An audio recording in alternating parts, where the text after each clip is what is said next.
പാലക്കാട് മലപ്പുറം ജില്ലകളെ ബന്ധിപ്പിച്ച് തൂതപ്പുഴയ്ക്കു കുറുകെയുള്ള തിരുവേഗപ്പുറ പാലത്തിൽ 1.5 മാസം മുൻപാണ് വിള്ളൽ രൂപപ്പെട്ടത്. ഇതോടെ പാലത്തിലൂടെയുള്ള ഗതാഗതം പൂർണ്ണമായും നിരോധിക്കുകയായിരുന്നു. തുടർന്ന് ഹൈവേ റിസർച്ച് ടീമിന്റെ പരിശോധനയ്ക്ക് ശേഷമാണ് ചരക്ക് വാഹനങ്ങൾക്ക് മാത്രമായി നിരോധനം ഏർപ്പെടുത്തിയത്. അടിയന്തര പ്രാധാന്യം കണക്കിലെടുത്ത് പാലത്തിന്റെ തകർച്ച പരിഹരിക്കാനുള്ള അറ്റകുറ്റപ്പണികൾക്കായി സർക്കാർ 25 ലക്ഷം രൂപ അനുവദിക്കുകയും ചെയ്തു. എന്നാൽ ഹൈവേ റിസർച്ച് ടീമിന്റെ പരിശോധനാ റിപ്പോർട്ട് ലഭ്യമാവാനുണ്ടായ കാലതാമസം പ്രവർത്തികൾ നീളാനിടയായി.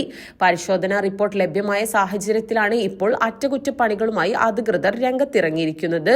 തകർന്ന സ്ലാബിന് ബദലായി പുതിയ സ്ലാബ് സ്ഥാപിക്കുന്നതുൾപ്പെടെയുള്ള പ്രവൃത്തികളാണ് നടപ്പാക്കുക. മറ്റ് അനുബന്ധ പ്രവർത്തനങ്ങളും നടത്തും. അറ്റകുറ്റപ്പണികൾക്കായുള്ള സാമഗ്രികൾ എത്തിച്ചുള്ള പ്രാരംഭ പ്രവർത്തനങ്ങളാണ് ഇവിടെ ആരംഭിച്ചിരിക്കുന്നത്. സ്ലാബിന്റെ തകർച്ച പരിഹരിക്കുന്ന വേളയിൽ പാലത്തിലൂടെയുള്ള വാഹന ഗതാഗതം പൂർണ്ണമായും നിരോധിക്കേണ്ട സാഹചര്യമുണ്ടാവും. ഇതുമായി ബന്ധപ്പെട്ട നടപടികൾ ഒരാഴ്ചയ്ക്ക് ശേഷമേ ഉണ്ടാവാൻ സാധ്യതയുള്ളൂ. തദ്ദേശ സ്ഥാപനങ്ങളിലെ പുതിയ അംഗങ്ങൾ ചുമതലയേറ്റതിനു ശേഷം ട്രാഫിക് റെഗുലേറ്ററി കമ്മിറ്റി യോഗം വിളിച്ചു ചേർത്തായിരിക്കും തുടർ നടപടികൾ ഉണ്ടാവുക.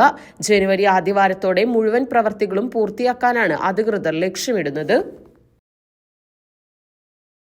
ഇനി വൈകേണ്ട, ഇന്ന് തന്നെ നിങ്ങളുടെ വീടിനായി സിസോ സന്ദർശിക്കൂ. സിസോ, മേക്ക് ലൈഫ് സിമ്പിൾ.